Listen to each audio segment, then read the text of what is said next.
I'm Ari Schwartz along with Rachel Galligan, and welcome to the Winsidr show where it's all about the W. Today we are joined by the one, the only, Ari Chambers.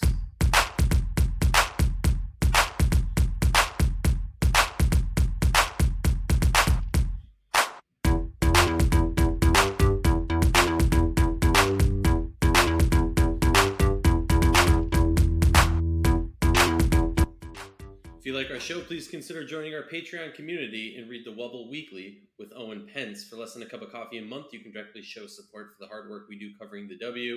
And don't forget to see the amazing staff writing content on Winsidr.com. That's Winsidr.com. Let's get into the show. We have Ari Chambers joining us today, one of the most recognizable faces and names in WNBA reporting. Ari, how's it going? Rachel was right. You're getting great at this intro thing. I love it. I do have to tip my hat to Ben Dull for pushing me to do more than I normally do, but I appreciate the compliments. Rachel, how are you? I'm doing great. I'm excited. I'm happy that we've got this crew together today. I'm excited. Finally, it's been far too long. I think it's been, since All-Star Game in Minnesota, since we've had you in a show, or maybe... Honestly, y'all threw me by the wayside after Minnesota, and I won't forgive you for it. It's like we can kiki at games and eat popcorn together, but y'all don't want me on a show. It's fine. It's fine. I'll take that. Oh, you know what? Here's the thing. I'm actually just impressed that you had some time to carve out for us today. I mean, you are... Rachel, we're doing this right now like you're not in the Hall of Fame? You are go, go, go. Oh, my God. I don't know how you have enough energy to do all of this. Shout out to the energy. But, my God, I'm just excited that you're here. We've got some time with you. I love how it's like a compliment insult war going on right now. I'll compliment you more than you can compliment me. Let's dive into this WNBA season. I know for all of us, I'll speak very frankly, we are exhausted. It's amazing. We're happy it's here. We're happy there's no positive COVID tests in the Wubble. And shout out to Ari Chambers. I hope you're getting some of the money that the W is using or hoping to get from this whole Wubble thing. I heard they trademarked it. Shout out to Girl Sports TV, or I'm Girl probably Sports TV. Thank you. I got you covered. No, not getting any royalties, but it's fine because I sold my shirts, and me and Esther from Player Society are sitting nice. Thanks to everybody who was supporting it, but I'm just happy that people are caring about the Wubble, and the Wubble is getting out there, and we were able to make a term that was amplified throughout all the masses. So shout out to y'all. My thing is my beef with it wasn't the name Wubble, was more so what the W in Wubble stands for. Because I'm a firm believer in the WNBA should drop the NBA part and just be called the W, as I've been promoting. Mm-hmm. But so when people were like, it's the women's Wubble, or it someone said something else, I was like, no, it's the WNBA bubble. It's the Wubble. That's where it comes from. But I guess you can probably give me the insight of where you came up with it. I just thought it was cute. I honestly just thought it was cute. Yeah, I always call the W, the WNBA, the W anyway. And so I was like, Wubble Bubble, or WNBA Bubble, Wubble. And then, honestly, I think Monique Curry and John had the same ideas too. And we put it out there, and it grew, and it grew. But I think the NBA should have been called Nubble. That would have been hilarious. Wubble and Nubble. Oh my God, that would have been why?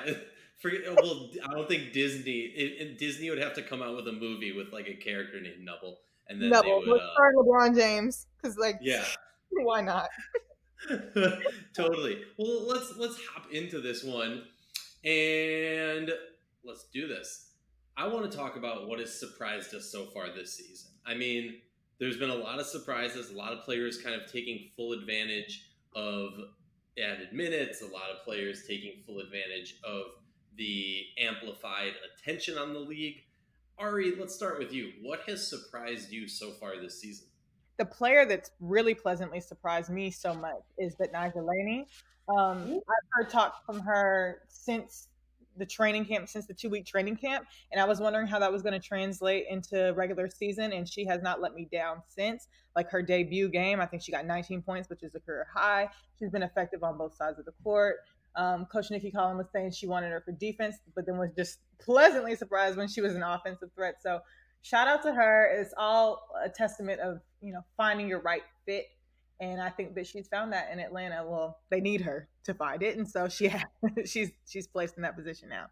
Which I think, just to add to that, I mean, the surprising part for me is beyond what you said is when you look at this Atlanta roster, I don't think anybody expected her to be the person who's putting up these numbers. I mean, you expect it from Kennedy Carter, right? Like, she came into this league, Nikki was open about it. If you were following college basketball, which I don't, but I did tune in when it came to close to draft time and I had to do my research. But like, everyone knew Carter was going to get her shot, and it's going to be all about consistency with her, as it is often for any rookie.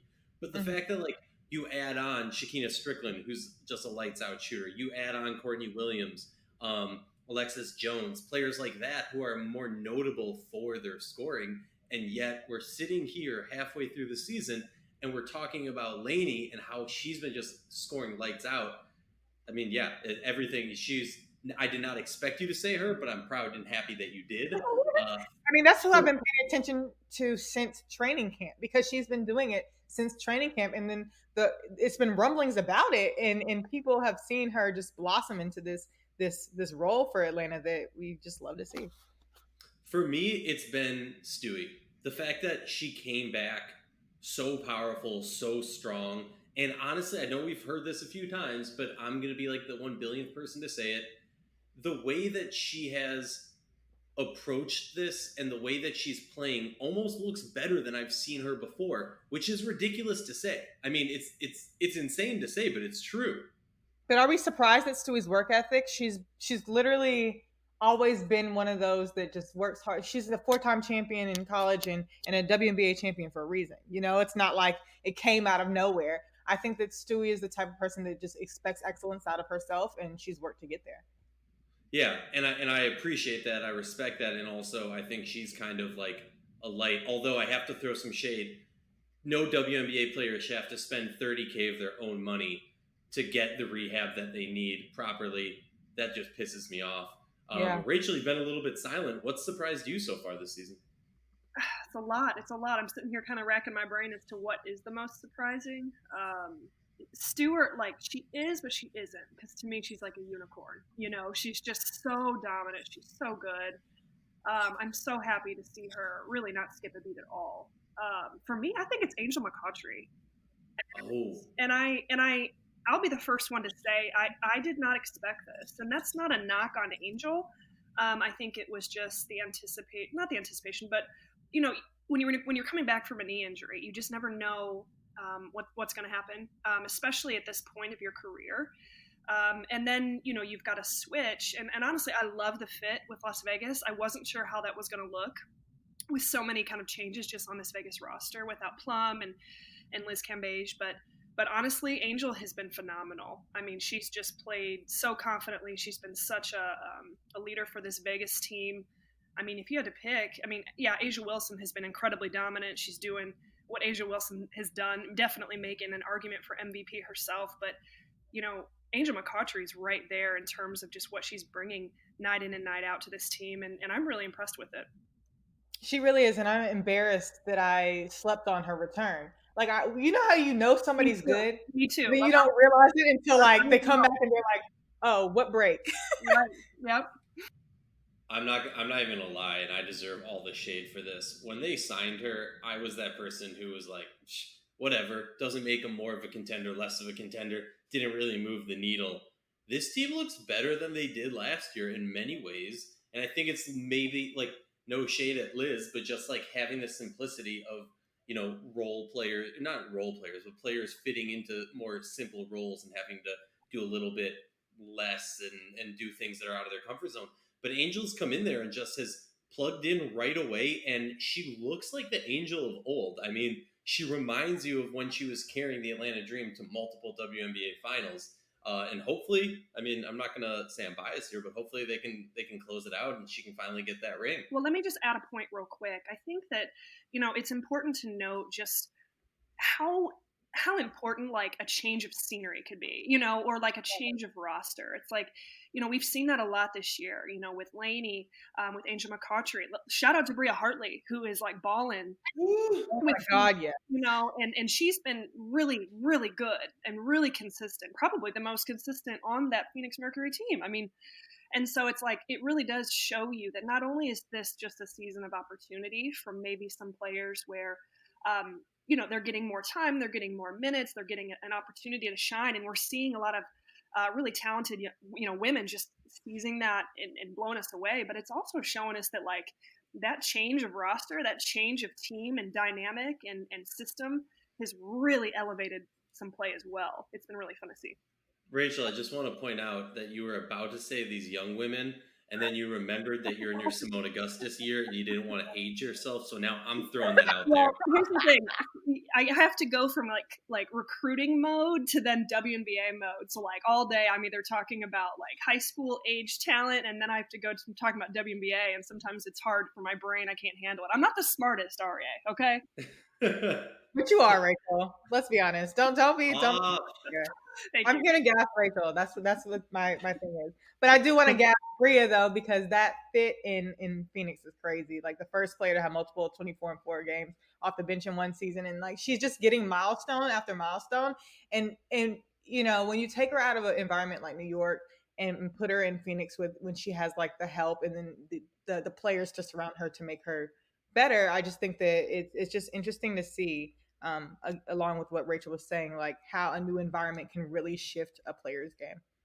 And I'll say this, like, this is a shameless plug for her coming on our podcast as our last guest, but I don't care if you're like a great person, a great personality. If you're doing crazy good things on the court, I'm like, all right, you got my respect in that level. I don't care, but like she happens to be one of the most joyful and best interviews, no offense to you, Ari, that we've ever had on the show. And so like for me, it just, after having that interview with her, I was just like, you know what, I'm sold. Most improved, sixth woman, whatever award, all of that, rack it up, bring home the bag. Period. Let's move on to top moments and impressive play so far. I know we've kind of touched on that, but somebody else I want to bring up who has been getting some attention, and probably more so because of what school she came from, Crystal Dangerfield, or as I like to call her, the Danger Zone.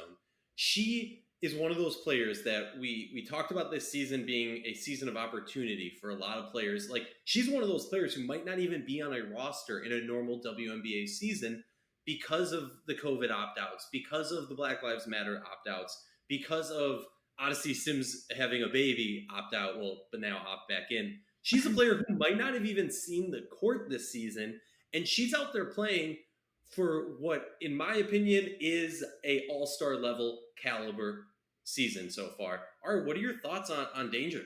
I'm guilty of overlooking her, and it's funny because it wasn't until Nafisa said stop sleeping on my rook that I paid attention. But yeah, she's doing things that I wasn't expecting her to do, and especially like dropping so low in the draft pick. I don't think anybody expected it. So to just see her out there working, it's great, and great distribution to the rest of her team. And I think that Cheryl saw something that was great in her that she's delivering. And I have to say it, like, just think about if Simone was on this team. No, Rachel. But she's not. She's on the Sparks. Anyways. Oh my God.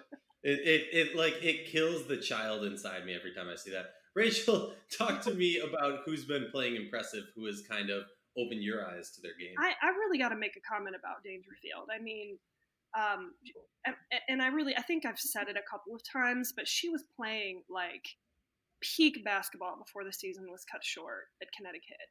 And there was a lot of talk around her. And what makes her so special is the 6 inches between her ears. A lot of people shy away from the size. But how many times have we seen dynamic point guards? I mean, look at Jordan Canada, for example.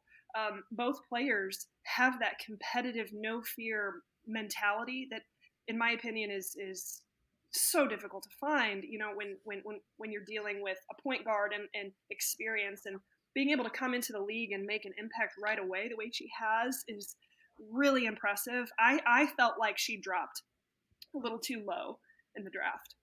Now, this was a year of the point guards for sure, so I can understand a lot of the names that went before her, but really shout out to Reeve, who was really excited that she was able to get her at that point, and it was a huge pickup. And she's been really, really impressive. I would be lying if I said, I expected this. It still probably exceeded my expectations, but I was still pretty high on her headed into the draft. But top moments so far, impressive play. I mean, I was going to say Bria Hartley, but I kind of already mentioned it. So I think there's just been a lot, just even the wobble itself, the dynamics on the court, even as a fan, being able to listen and to hear the coaches, I think has been really interesting. I kind of want to get your guys' thoughts on, just the atmosphere of the games and watching it from afar. Like, what do you guys think of being able to hear everything that we're able to hear? As I said, go ahead, Aryeh. Well, no, sorry. I was just gonna say, as I said to Bria Hartley on the episode, I would pay extra league pass money or all of the league pass money to have like no announcers and just hear the players talking smack and the coaches screaming. Because for me, the teams that I enjoy watching most this season are the teams that have the coaches who are going crazy. Las Vegas Aces, Bill Laimbeer going crazy. Minnesota, because Cheryl Don't Stop Yelling, Kurt Miller, and then Candace Parker has had some of my favorite moments, screaming, joking around with Sue Bird, then getting the technical, and then calling out the refs on some BS. I won't get into the exact quotes, but yeah, I mean, what are your thoughts about the mic'd up players, Ari? Look, you can't get into exact quotes, but I'm happy. No, you can. I'm happy when they slip in and don't catch them. I think that all the players need to be mic'd because it's provocative and gets the people going. I don't understand why we keep filtering, especially like on the non-network games. Like let them talk smack. That's what's spicy and increases viewership. But yeah, I was gonna talk about Candace's moments and how she never ceases to wear her emotions on her sleeve, which is absolutely hilarious to me. Every single time you just see she's so surprised. She's always doing something. But like her play, we were talking about Angel earlier and the old Angel. I'm not gonna say it's the old Candace because I'm very critical about people saying, "Oh, this is the old Candace," but I'm like, is it the old Candace or is it just Candace Parker?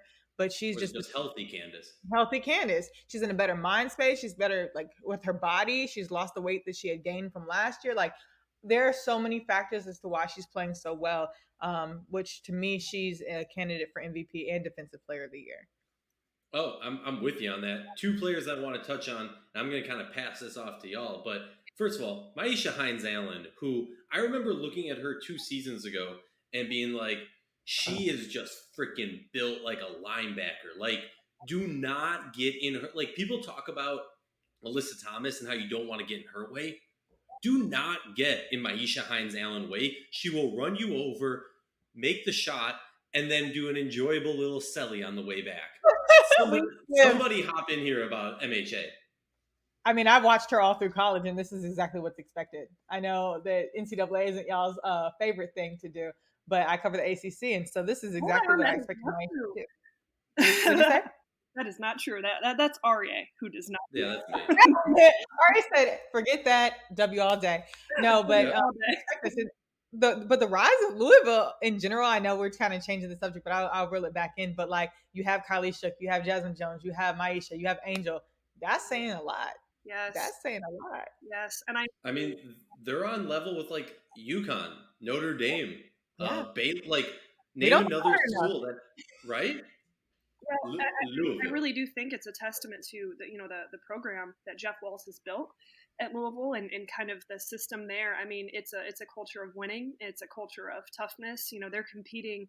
I mean, the expectation now is, Final Fours. And so Aisha Hinds-Allen has played at the highest level throughout her career, and she's primed and ready to come into the league and make an impact. Now, we didn't get to necessarily see it last year. I mean, I don't have to tell anybody anything we don't know, but this goes back to that opportunity topic that we all keep talking about. This could easily be something where someone stepped up and really showed what they were capable of doing, and man, she's done that tenfold. And I fall into her hype. I do, and I think that she's such a fun player to watch. Every time is so unexpected for the masses, and so it creates this excitement around it. But I do like her little celebratory dances and yells every single time. It gets me hype, and she's one of those players that thrives off of energy. So I hope that Washington can get that energy and that momentum back, so we can see her continue to do Aisha things. Sure. Also, side note, I'm never a fan of like the screen interviews, but watching her brother talk about her warmed my heart. And also, they have the exact same smile. It was so adorable to see that. it was probably one of my favorite moments so far of the season. As a reminder, don't forget the Winsidr Daily Show with Ben Dull and typically myself, Winsidr.com and the Winsidr Network, a collection of WNBA podcasts. Hit subscribe on all of them on your favorite podcast network. We're talking about best storylines of the season right now. And while we've talked about Lainey, there's a few other that I want to touch on. First of all, Hezi Ezi. And I know if we don't bring her up, we're going to get a flood of hate mail from all the Seattle Storm fans. Everybody down under is just going to hate on us. Are we talking about a situation? I don't think she'll get the minutes to be a Rookie of the Year candidate, but she's kind of a sleeper for that. And she's been playing not like a rookie. It's hard to acknowledge all the greatness on Seattle. Seattle's so stacked. Mm-hmm. So it's a lot of times we overlook it, but I'm glad you mentioned her. She is making a run for it. What do you think, Rachel? I agree. I mean, Seattle's been dominant. I think she's been dominant. I mean, and then I just think you have to really pay attention to her age, 20 years old. And this is not a player that mainstream media had a ton of hype around, Not at all. Headed, we didn't really know. Many didn't know about her. And so this pick and this addition to the Seattle Storm team, she's literally put the league and the media on notice in the matter of, a few weeks. And she deserves to be in that discussion. I think she's the future of the WNBA. What she's doing at 20 years old and with this Seattle Storm roster is highly impressive. I think she's got the intangibles, the frame, the athleticism, the skill. She's just beginning to scratch the surface of, the type of player she can be in this league. And I'm excited, whether she ends up being in the true conversation or even, one of the tops for this Rookie of the Year. I do think at this point, midway, she needs to be in the discussion of it. I'm just glad that she turns 21 before the season's over, if my numbers are correct, because I would hate for somebody to get arrested celebrating the WNBA championship for popping a bottle of champagne. I'm just throwing that out there. Another storyline that has gotten me hyped is Julia Aleman. I mean, talk about young players. Talk about players who've done it on the international scene, who, if you follow Euroball, if you follow overseas ball, you've kind of had your ID on, your eyes on. But she's come in here to a situation where she's filling a hole that, we talked about this earlier, probably wouldn't have been there on a normal season. She wouldn't be getting these minutes. She's legit. She's not maybe the sexiest of players putting up the craziest numbers, the craziest stats, but she's leading a team like a high-powered, world-famous names on her team, and she's playing lights out. I mean, we got to give her props and talk about her storyline. She never expected her to have to do all that work, but here she is doing it. No, I mean, I don't think so. And honestly, that's another one, but anyone following any form of international ball, has been aware of her as being one of the best players in Belgium and throughout Europe. And, that was kind of a question mark as to how does that translate to the WNBA. That's always a question mark, whether it's a rookie or you're bringing a player from, international ball. But she's been steady, and I think that's what this Fever team needs, just a steady floor facilitator that can, go get hers, but at the same time, control the pace, control the flow, control what they're trying to do. It's been a little bit helter-skelter the last few years. And yeah, there's a ton of work that needs to go on for the Fever to continue to get better. But just her individual play, she's shooting 51% from the three-point line, just under 6 assists a game. She's been great. She's been a great addition for the Fever. And Misa man tried to tell us about her. So for sure. Right. I do love how they both show up to each other's games to show support. Belgian pride. Moving on to another player. I don't think we need to dive into this. I think it's pretty simple said. Like Carolyn Swords, coming out of retirement, come from a front office position, not really prepped for the season, and now putting career highs in minutes and things like that is just pretty ridiculous. It's crazy. I just love how Bill Laimbeer does not let people retire in peace. He did it with Nancy Lieberman. He did it with Carolyn Swords. He just won't let people retire. That's a good point. I like that point. Yeah. So shout out to I'm waiting for some the situation of his predecessors, or I guess I don't even know if that's the right term. His coaching tree, Cheryl Reeve being hey Brunson, hey Planette, hey Katie, we got a few injuries. You're already in the wobble. Come on back and play a little bit. at any age would be ridiculous. Let's talk a little bit about some unsung players as we wrap up this episode. Somebody who never gets enough credit and is leading a team off the bench and is the greatest WNBA player of all time, Simone Augustus, has been an unsung, but I have to do it. Simone Augustus has been an unsung player this season, I feel like. I mean, we're talking about a perennial all-star. We're talking about a finals MVP, a 4-time WNBA champion, in my opinion, the greatest player of all time. But she's done so much for that LA Sparks team. I think we need to talk about the fact that Nneka Ogwumike and Chelsea Gray, not throwing shade, but like they just haven't had the greatest of seasons. And having that senior leadership, although Simone's going to kill me for calling her a senior, having that senior leadership has done so much for this team that's really trending up towards the WNBA finals this year.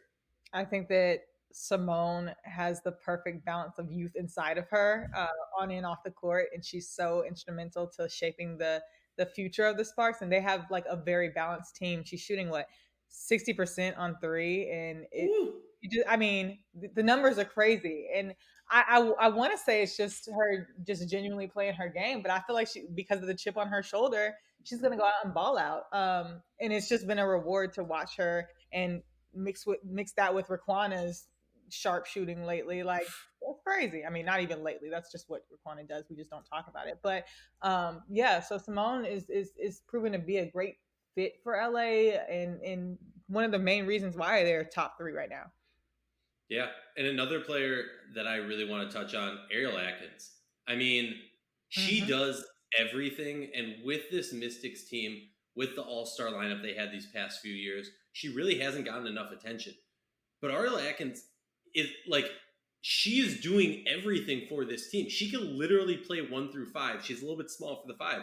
But when this team's flowing best, I typically look at her stats similar to, for the years leading up, Natasha Cloud was kind of my barometer of how well this team's doing, because she led the team in ways that wasn't necessarily found on the stat sheet. Talk to me about Atkins. Atkins, yeah. I mean, just steady. Love everything she does. She's the type of player that every team wants on their roster. Accepts her role, fiery, go gets it. Just gets things done. She's made her name as a force in this league.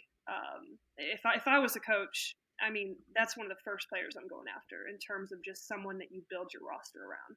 And I agree that she can play whatever role that you need her to play. She's very dependable, which is a lot of times hard to find. That's a great word. Yeah, I would always categorize her as dependable, and she's going to need to be, especially because of Washington's not the most consistent team in their energy or their scoring, and so that's where we're at with her.